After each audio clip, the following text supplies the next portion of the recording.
Hello and welcome to the debut for the Lost Caverns of Ixalan, our latest adventure in Magic's multiverse. I'm your host, Blake Rasmussen, and if this is your first time joining us, welcome. We're glad to have you, and we're going to show you a ton of cool stuff today. If you've joined us for a debut before, this one's going to look a little bit different, as is evident by the fact that we're here live. That's not normally how we start these things off, but we are here live in our new studio, and we're going to have 6 videos for you, all narrated by the wonderful Stephen Ray Morris. But because this is a set all about delving deeper into the ground, we are going to dive deep into this set live. So we're going to show you those videos. We're going to come back. We're going to talk about them with our 2 live experts here, Miguel Lopez and Andrew Brown, who were instrumental in making this set. Welcome, you two. Hey, good to be here. Miguel and Andrew, tell the folks at home a little bit about your work on the set before we dive into things. Sure. So I'll start. I was the world building lead and set lead for the Lost Caverns of Ixalan. Basically, I helped adapt this set, revive the set from the first one to what it is now. Did a ton of the work alongside a video to bring the Lost Caverns of Ixalan from essentially a spreadsheet and artist contact list to the set you're going to see previews for today. All right, Andrew. Hi, I'm Andrew Brown. I'm a designer on Magic, and I work on all the sets. And, you know, this happened to be one of them, so I'm in there. All right. The Lost Caverns of Ixalan is going to give us a view of Ixalan we have never seen before. And to tell us a little bit more about that, let's hear from Stephen Ray Morris.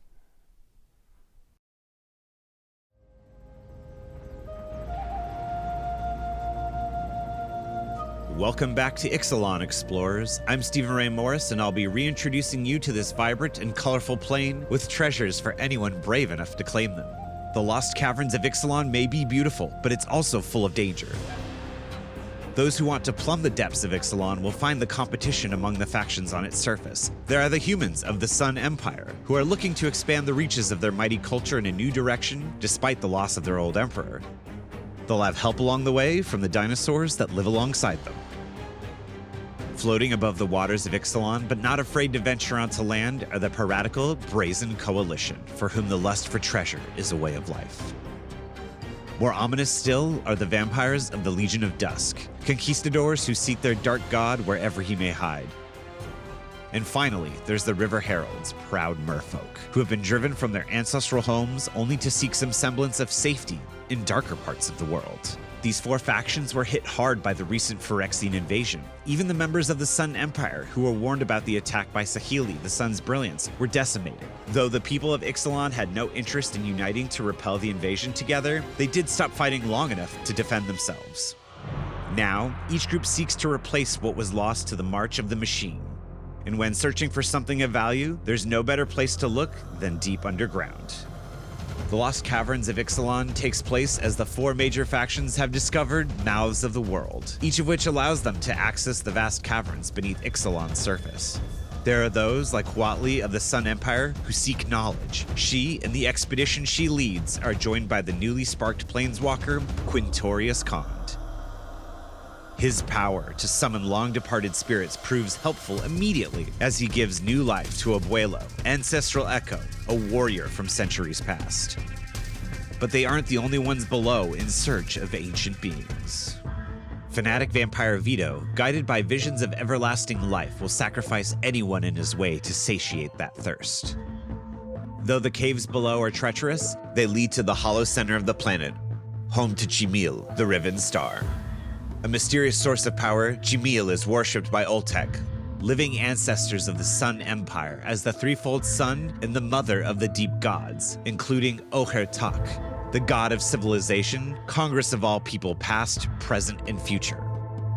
Ohertak is closely associated with Chimil, which resides at the very center of Ixalan. It is the greatest treasure imaginable, though who can say what would happen if someone were to claim it?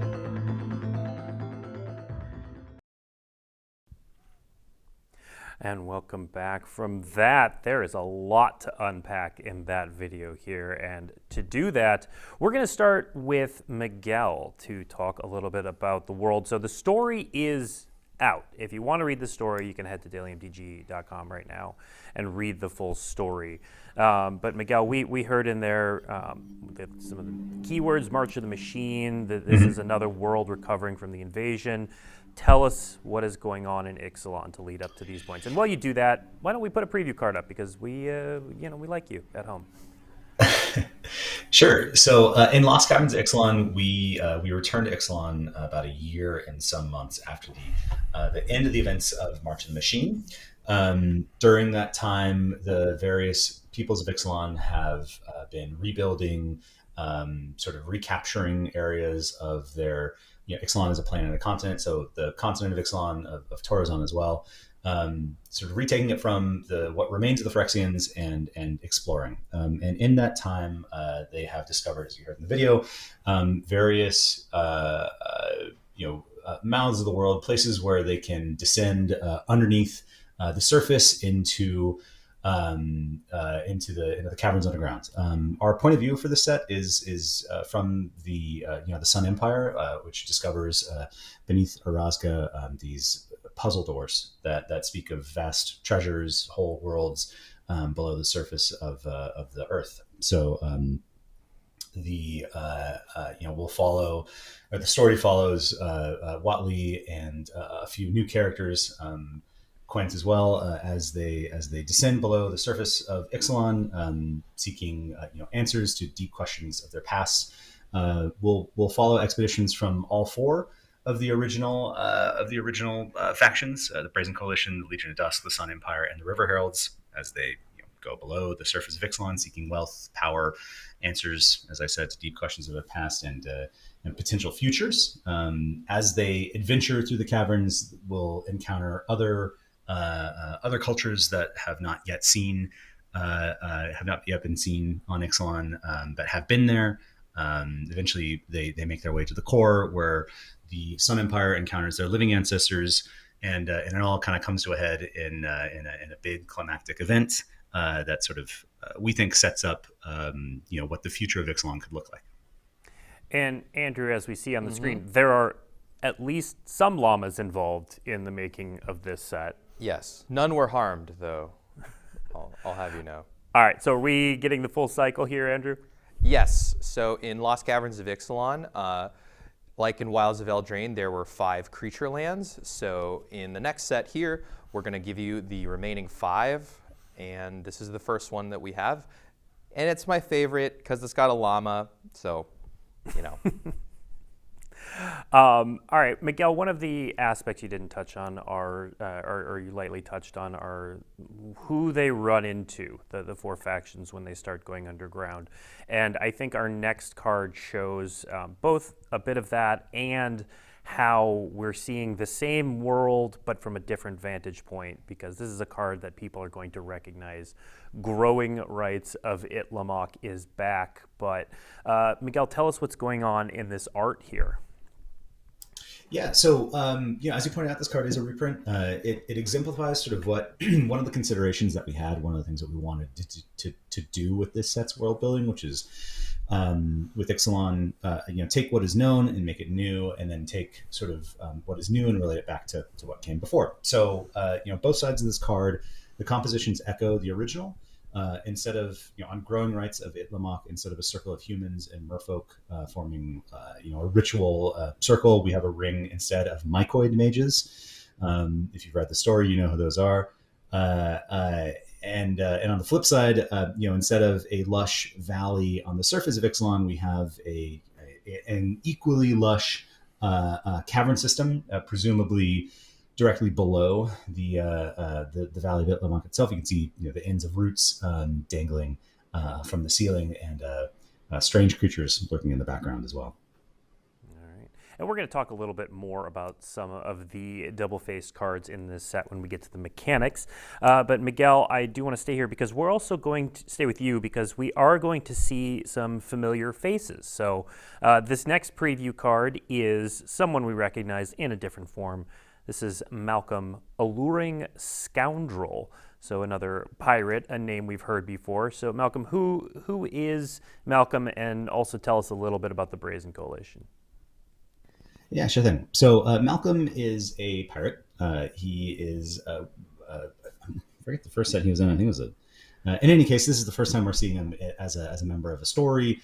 He leads the sort of the point of view of the Brazen Coalition as they descend underneath the surface of Ixalan.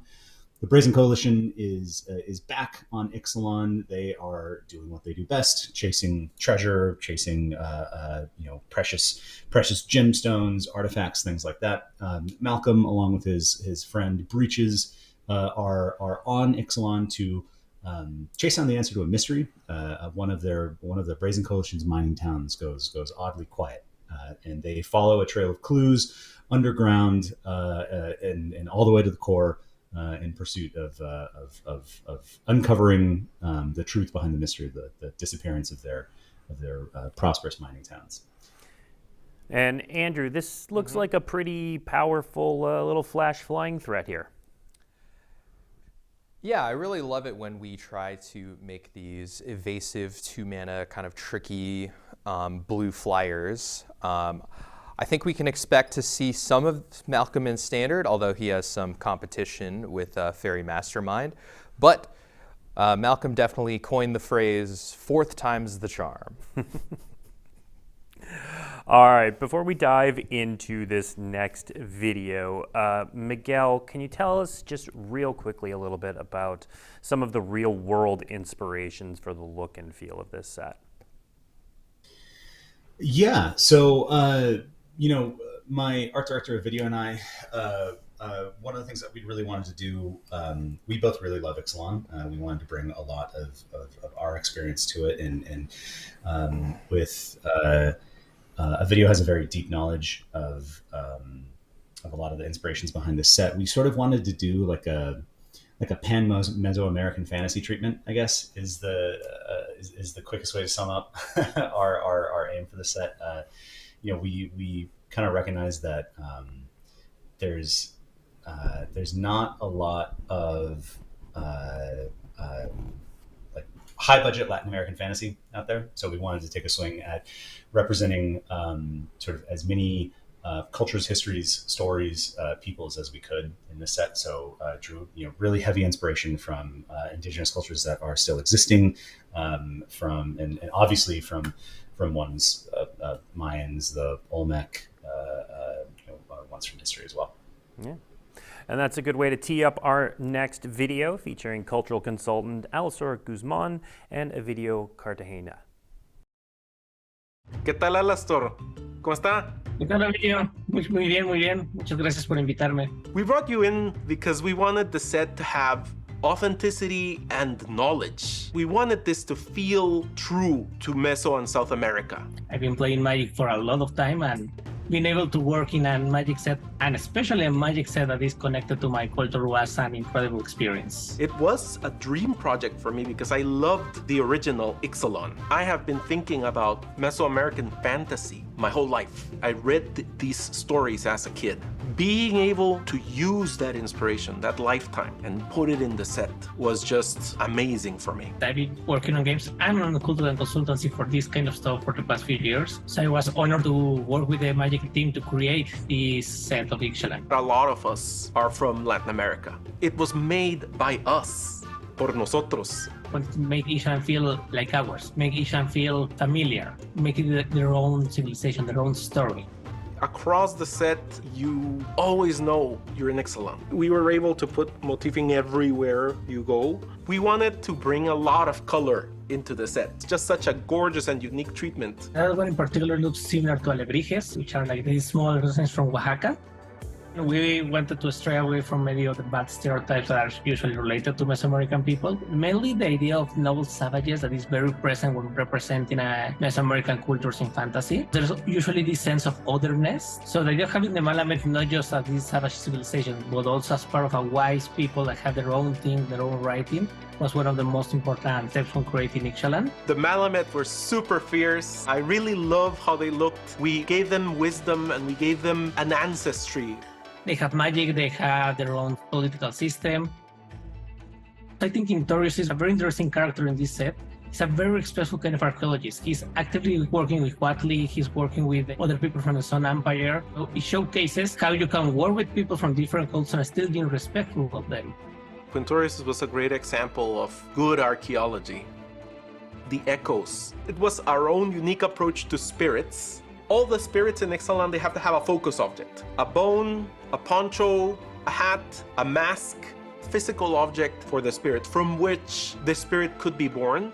Fits along the Day of the Dead from Mexican culture, because when you are making an altar, you sometimes leave like objects from that person, from that you live in the favorite food, and the echoes feel very similar to that idea. We were able to just bring our lives into the set and make it resonant to Central America and Mesoamerica. I got to paint the Cunuman, the Guatemalan hero. I got to have fun. I got to be inspired. I hope I get to inspire others. I hope the people playing the set enjoyed as much as all of the team did when we were creating it. Gracias, Alastor. Adiós, adiós. Adiós.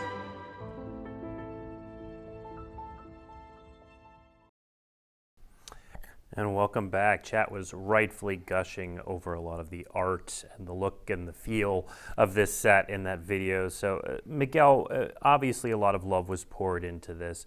Was there anything you all did different on the story art side of things to really inspire this set?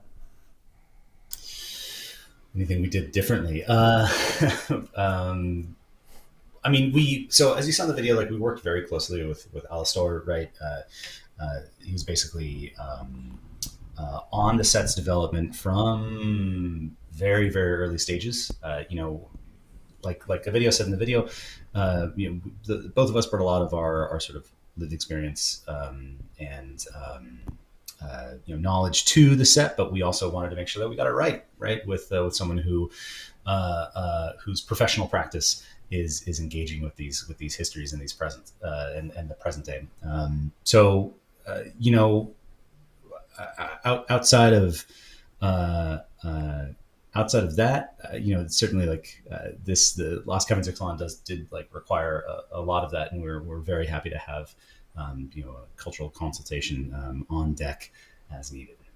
All right, and it's very clear the inspiration that you see in the art, the story, the world, but it also inspired some of the mechanics. So we're gonna get into the mechanics in a moment, but before we do that, Andrew, can you talk a little bit about how the world and everything inspired the building of the mechanics? Yeah, sure. So obviously when the bulk of the story is about people kind of like descending and trying to discover things to be said later, we really wanted to capture the feel of, you know, all these classic adventures like crafting, discovering things, and going deeper. So when all of that kind of works together, you're going to see a nice little formation of the set's mechanics. All right. So let's now jump back to our silent co-host, Stephen Ray Morris, and he's going to bring us an overview of the mechanics. We'll come back and we'll talk about them.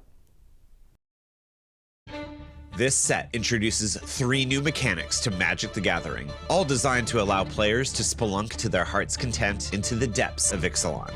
Obviously, the first thing to do when searching for underground treasure is to descend.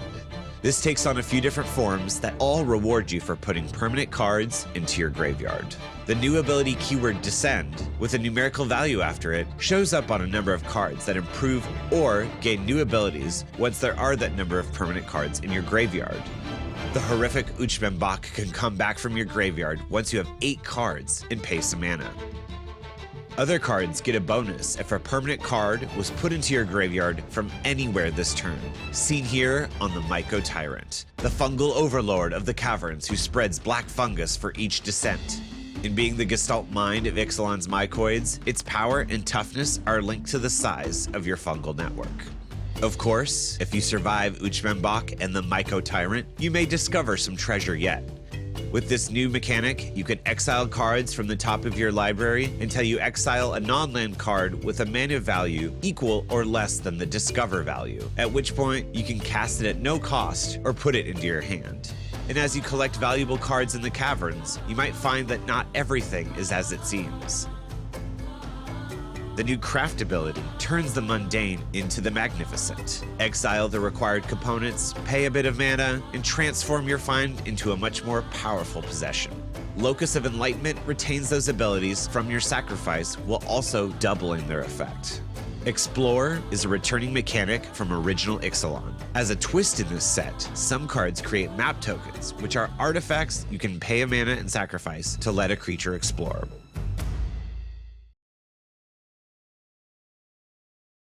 And we are back. Chat was going through each of those mechanics and just reacting crazy to each one of them. And so we're going to spend a little bit of time on them. We're going to dive, as we said, deeper into each of those mechanics and spend a little bit of time.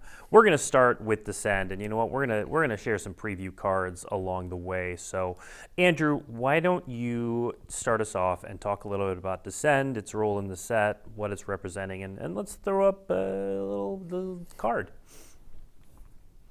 Yeah, so like I was saying, with the feel of, going deeper and discovering the underground of Ixalan, we did want to capture that feel. So Descend is our way of kind of communicating that. So Descend is a keyword that has multiple ways of using it.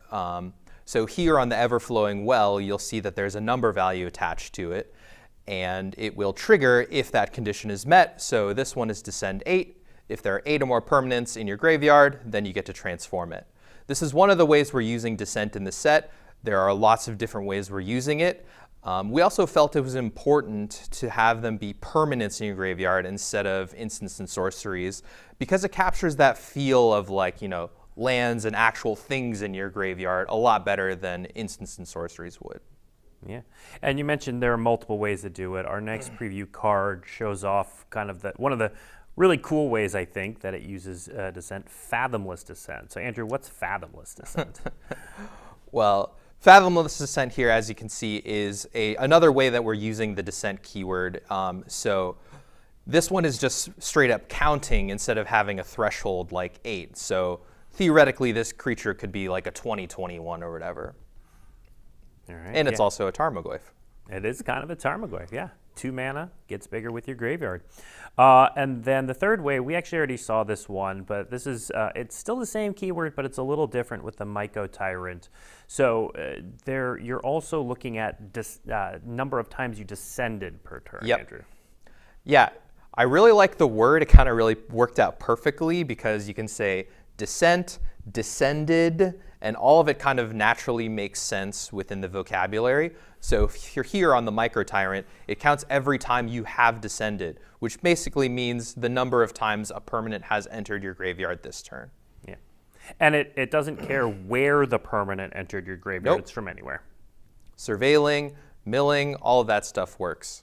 All right, so we're going to be descending in the Lost Caverns of Ixalan. We're also going to be discovering. I saw chat going a little bit nuts over fixed cascade or any different way they wanted to put it. So talk to us about this. We'll call it an updated cascade. Yeah, so Cascade had a number of issues. So I think first and foremost, on a gameplay perspective, one of the worst things about Cascade is that it really restricts the kinds of cards you can put into your deck. So like if you Cascade into a combat trick or a counter spell, it's really unsatisfying and you really don't feel like you actually did the thing. So with Discover, you always have that option to put it into your hand. One of the other cool things about Discover is that we can put a numerical value next to it, which really opens up the design space on what we can actually put Discover on. And coming up, you'll actually see some of my favorite common land cycles in Draft that we've ever printed. Spoilers. Spoilers, yeah, we're going to get to that. So, yep, here is an example. You're talking about using the number. Cascade was previously tied to the casting cost. Mm-hmm. Here, you get to toy with that number, like here when you have Discover 10. Yeah, this is one of my favorite flavorful cards in the set. And it also showcases why the design space that a number of Discover opens up. So you can fill your deck with awesome things and discover something awesome, or if you miss, then you just get a bunch of treasure back. Yeah. we're definitely going to be looking to hit the mother lode when this set releases. But chat was also excited about the return of Explore. So this is a returning mechanic. Here we see send out Scout. It's pretty simple 1-1 with Explore. But Andrew, what brought back Explore for the team? Well, just basically the word, essentially. It's so evocative of what's going on, and the gameplay is just great. Like, I think when we look back at Ixalan, the original Ixalan's biggest successes, it's just kind of alongside with this mechanic. So it was a no-brainer for us to bring this one back. And fun story about this card, Ixalan was like the first set I worked on, and we actually had this card in that set, but we ended up not sending this exact version to print. This card actually became Merfolk Branchwalker, but when we come back, I think we should try this one again, and it made it all the way through, so I'm excited to see what people can do with it. Absolutely, and there's a little bit of Explorer's a returning mechanic, but there's a little bit of a twist in that we have map tokens now. Andrew, tell us about map tokens. Yeah, so map tokens are this set's twist on Explore. So you can make a map, and then you can sacrifice it to have something explore.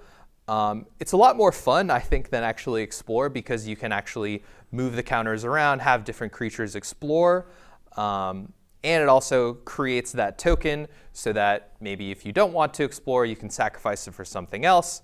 But yeah, big fan. Big fan of this card too. That's a nice little 1-1 flyer with making a map token. Siren Inspector.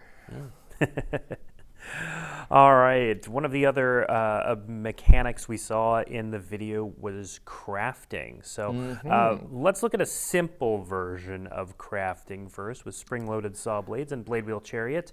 Andrew, tell us about this mechanic. Yeah, so like I was saying, with a lot of underground adventure kind of like motifs and themes, you'll often see things being put together in a unique way and crafting into a fun way to solve the problem. So we kind of took that from the top down, and with the crafting mechanic, you basically have an artifact, and then you kind of craft it with something else, and then on the backside, it becomes this, thing that you can use to solve whatever problem you have. So this is a simple version. So spring-loaded saw blade trap is, I said that wrong, but you get it.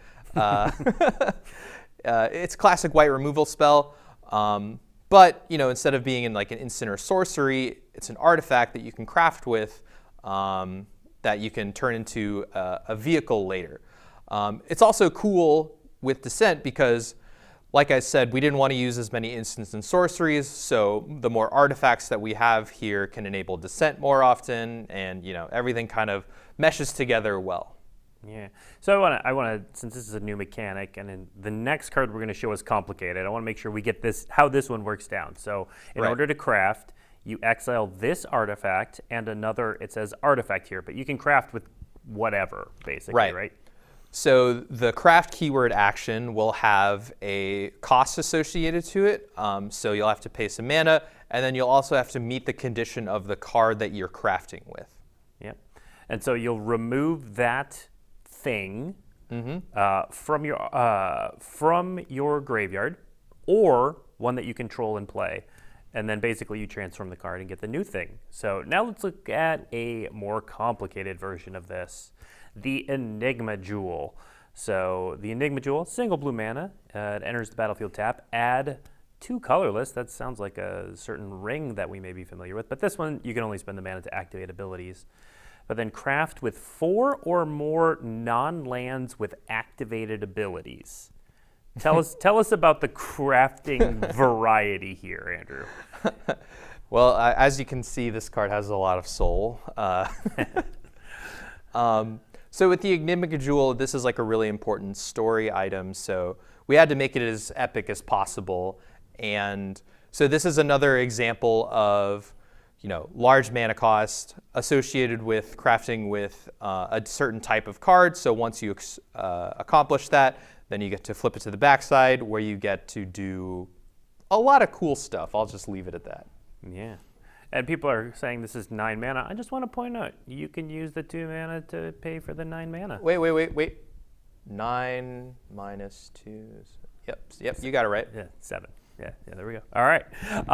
Next up, we've got a mechanic that we didn't cover in the video because it's not so much a mechanic as it is a subtype of cards, and obviously we wanted to explore caverns here. So, Andrew, we have a new set of lands called caves, and let's take a look at the hidden caves. I believe these are the ones you said were your favorite cycle. Yeah, these are the ones I mentioned earlier. So these are all commons. So you're gonna see these a lot in draft, and you can pay 5 mana, tap and sacrifice them to discover 4. So like I was saying earlier, another benefit of assigning a number to discover is that we can use it in more spaces. So here in the hidden cycle, you get to see the lands discovering. Yeah. Next up, let's see another cave, cavernous moss. So this is, Andrew, a creature land that depends on caves.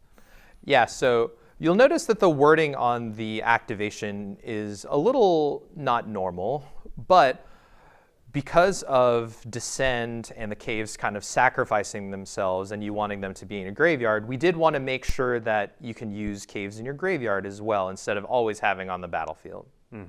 Absolutely. All right, and then there are going to be a number of non-land cards that key off of caves. So this is a lot like we've seen with things like deserts and gates in the past. So here's Cosmium Confluence. Andrew, tell us about this card and kind of how much of this sort of effect we'll see in the set. So you'll see a lot of cave tutoring. It's a lot of fun because all these caves have these different abilities that you'll want at the right time. So Cosmium Confluence can let you tutor for a cave. It can make a cave bigger, or it can destroy an enchantment. Yeah, and it can do 3 of those things. All right, finally, our last, it's not really a mechanic so much as it is putting a counter to a thing that we've done before, is the finality counter, which we see here on Intrepid Paleontologist, a mana creature that can exile cards from graveyards and make mana and do dinosaur things. But down there at the bottom, Andrew, it mentions finality counters, so that's a new introduction. Tell us about those. Yeah, finality counters is something we've wanted to do for a while, and it finally made sense in the Lost Caverns of Ixalan. So with a finality counter, if a creature would die, instead, you exile it. Yeah. And that's it. Pretty clean. And I know Chad is asking for dinosaurs. Here's a little peek at some of the dinosaurs. There are plenty of dinosaurs in this set. And now we are going to take a look at another video that's going to... It'll show off some dinosaurs. There'll be some dinosaurs in this video, but we're going to learn a little bit more about the commander decks and other aspects of this set. Let's roll that footage. The Lost Caverns of Ixalan are full of treasure seekers, each looking for adventure and hopefully at the end of it, a reward. The set includes 4 commander decks, each of which allows you to bring their unique skills to bear on your opponents. Ahoy, mateys, is a blue, black, and red deck, and it's exactly what you think it is. A chance to live out your dreams of seeking treasure throughout the 7 seas, or however many seas Ixalan has. The treasure is the important thing.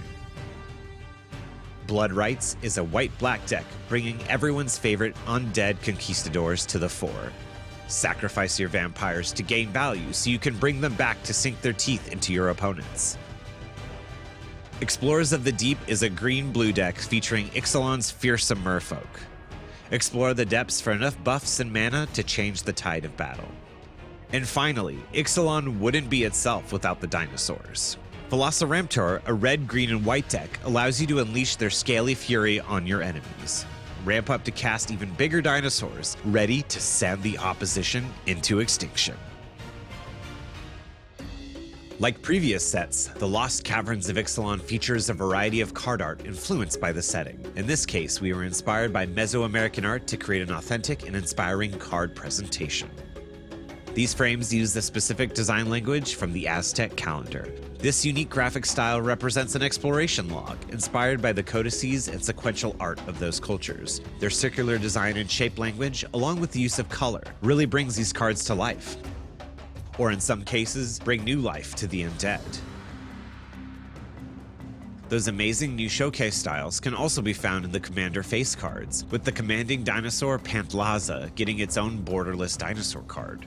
That beautiful watercolor treatment is carried across to other dinosaurs in the set, including the mighty dinosaur Gishath, Sun's avatar. This art style evokes that beauty and awe for these powerful creatures. Other popular cards get the borderless treatment too, with Quintorius Khan receiving 2 of his own. This set was designed with a lot of vibrance in mind, and the colors surrounding Quint's face evoke Mexican alebrijes, bringing that modern Latin American art feel to the card. And Cosmium Neon Ink will be featured as a new twist on the Neon Ink of Kamigawa. Just like in that set, these cards come in a variety of color combinations, now including Neon Purple Ink, each of which invoke the Cosmium veins found in the Caverns of Ixalan. The gods of Ixalan have returned, and are being celebrated with a tweak on the coin treatment from March of the Machine. These depictions pay homage to the various treasures found in South and Mesoamerica cultures. Their frames also resemble the codices decorated with Mesoamerican motifs. The land side returns with mapland frames, adding Nazca-style lines behind the text and uses mural artwork to tell the story of each god. And no set would be complete without its full art lands. These core full art lands really are a glory to behold. Even the mana symbols were redesigned in true Ixalan fashion. This set also has 18 special guests, themed reprints of cards from previous sets. All full art borderless cards that will stand out in any deck. And for one last bit of exploration, we have treasure trove box toppers. 20 powerful artifacts sure to enhance your gameplay. Non-foil versions can be found in draft and set booster displays, while the beautiful foil versions can be found only in collector booster displays. But remember, what looks like treasure to some bears its curse upon others, so choose wisely.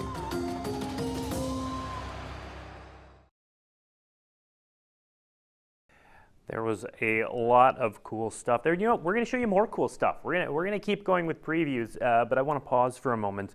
Chaz was pretty enthused about the return of Gishath and that borderless dinosaur frame. So first, I want to talk about kind of the role of dinosaurs and the factions in this set, Andrew.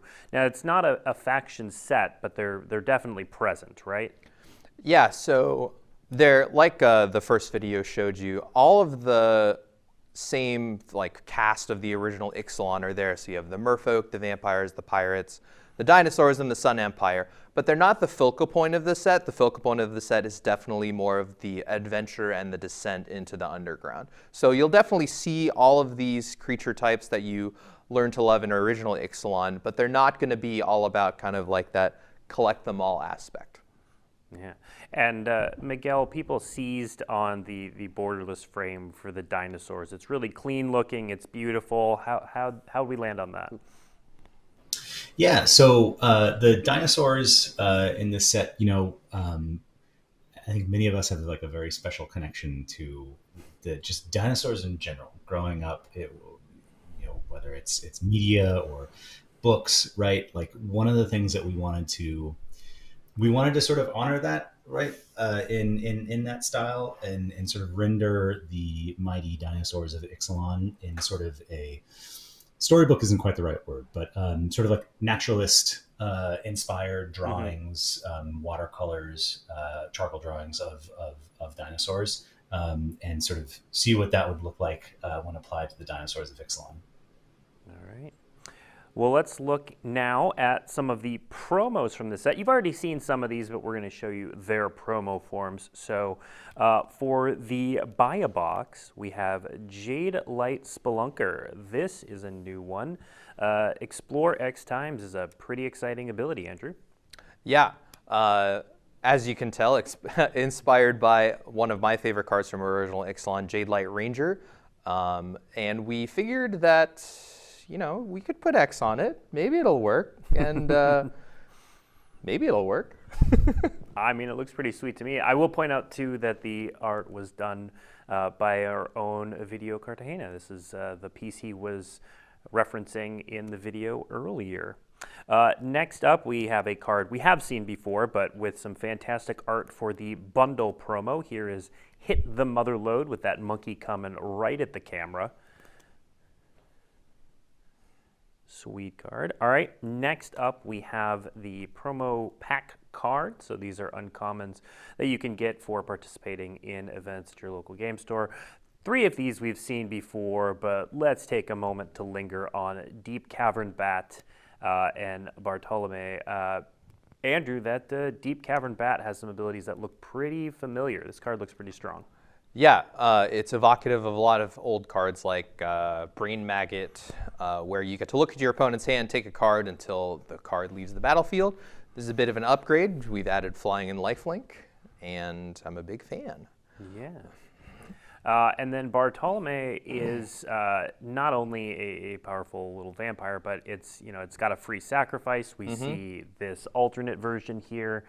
We don't put free sacrifices on things very often, Andrew.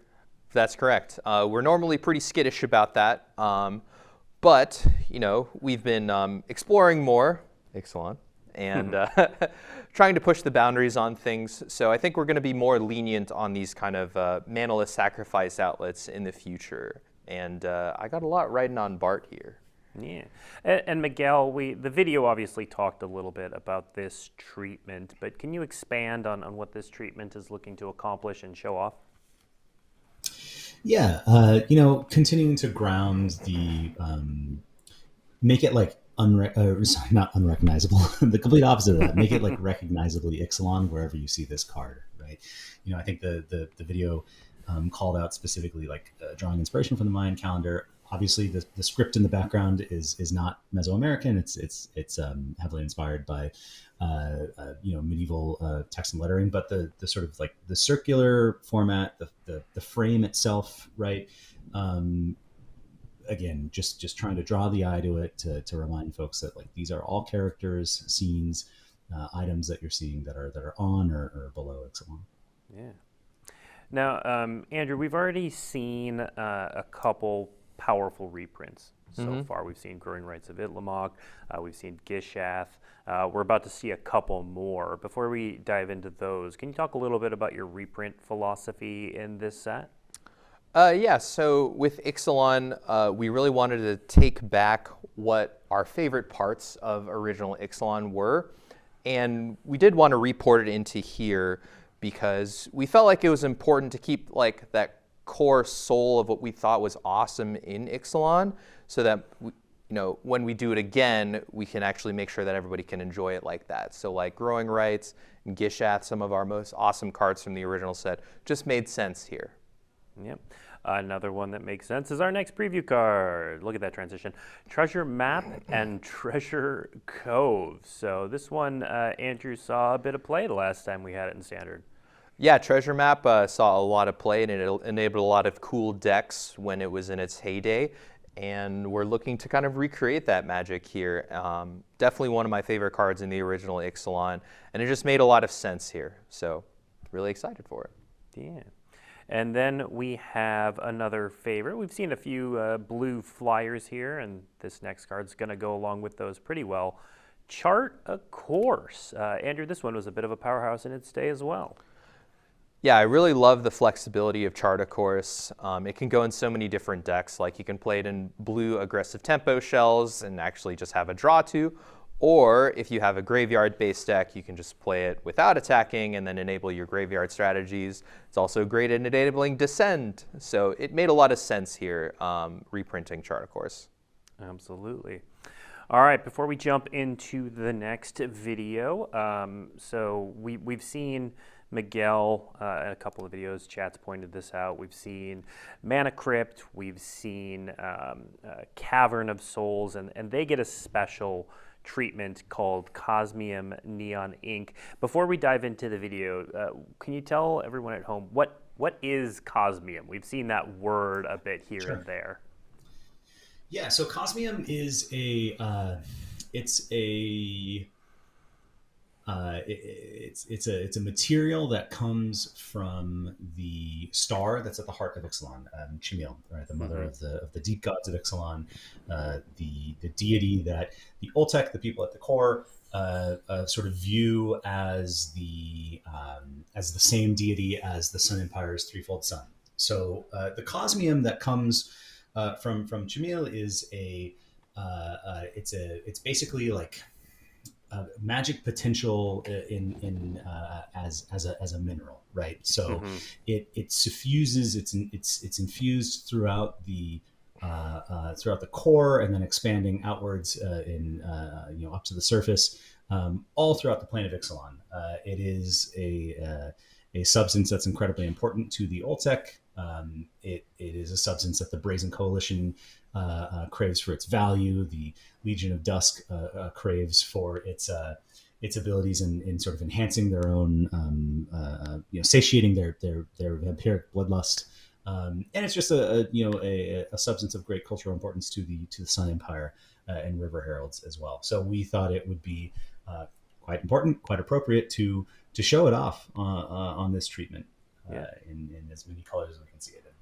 Yeah, and for those who were around during the last Kamigawa set, this is similar in concept to the Hidetsugu Neon Ink cards. So look for those. But it is, we've got the Mana Crypt and the Cavern of Souls, two very powerful cards. Andrew, one of those is legal in Standard, one's not. How's that working? So Mana Crypt, legal in Standard. No. Oh, no. The wrong one, sorry. Other way around. Oh, right, yeah, sorry. Yeah. Cavern of Souls is in the main set, and it will be legal in Standard. Yeah.